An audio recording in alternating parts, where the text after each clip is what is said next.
Technology పెరిగింది మన యొక్క వర్క్‌ని సులువు చేయడానికి, యాక్యురేట్‌గా ఆన్సర్స్ రావడానికి, కాలాన్ని సద్వినియోగం చేసుకోవడానికి ఇవాళ టెక్నాలజీని మనమే పెంచుకుంటూ పోతున్నాం. కానీ దాన్ని పెడదోవ పట్టించింది కూడా మనమే. ఎందుకంటే మనమే తయారు చేస్తున్నాం, మనమే దాన్ని పెడదోవ పట్టించేస్తున్నాం. ముఖ్యంగా చెప్పాలంటే చాటింగ్. ఇవాళ అమ్మాయిలు, అబ్బాయిలు చాటింగ్‌కి బాగా అలవాటు పడిపోయారు.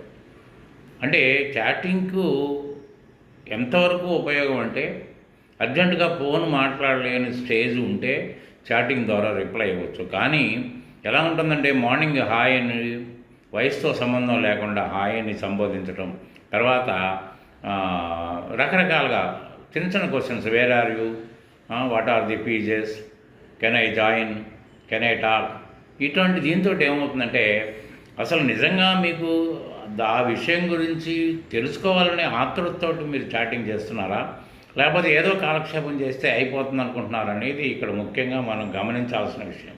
ఎందుకంటే ఏదో చేస్తే అయిపోతుంది అనుకుంటే మీరు అయిపోతారు, కానీ దానికి ఏం కాదు.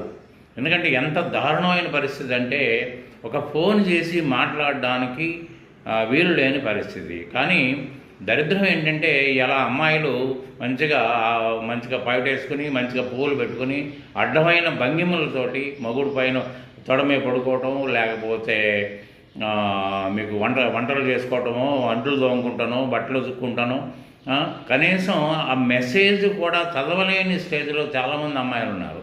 వాళ్ళకి గంటలు ఆ చాటింగ్లో ఉండిపోతున్నారు, గంటలే. తర్వాత కొన్ని వేల మంది దానికి అలవాటు పడిపోతున్నారు. అంటే టైంకి విలువే లేదా? అంటే అట్లనే మీరు మీ అమ్మా నాన్న పంపిస్తున్న డబ్బులకి కూడా విలువ లేదా? వాళ్ళు ఎందుకు పంపిస్తున్నట్టు, మీరు ఇక్కడ ఎందుకు ఉంటున్నట్టు?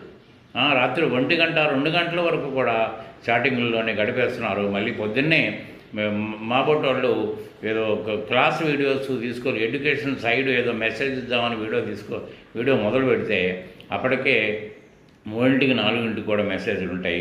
వీడియో పెట్టంగానే క్లిక్లు వస్తాయి. అంటే ఏంటి అసలు?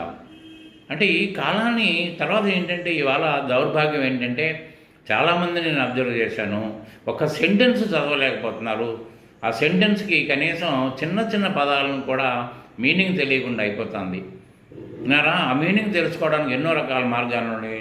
చాట్ జీపీటీ ఉంది, తర్వాత మెటా ఏ ఉంది, గూగుల్ ఉంది. దానికి కూడా పోవట్లేదు. అడ్డమైన చాటింగ్లకు అలవాటు పడ్డారు. అసలు చాటింగ్ల వల్ల మీ జీవితాన్ని నాశనం చేసుకుంటున్నారు. అది గుర్తుపెట్టుకోండి. చాటింగ్లకు దూరం అయితే మాత్రమే మీరు ఏదన్నా సాధించగలుగుతారు. చాటింగ్ని పట్టుకుని ఏలాడితే మీరు అక్కడితోటి మీ జీవితం అయిపోద్ది.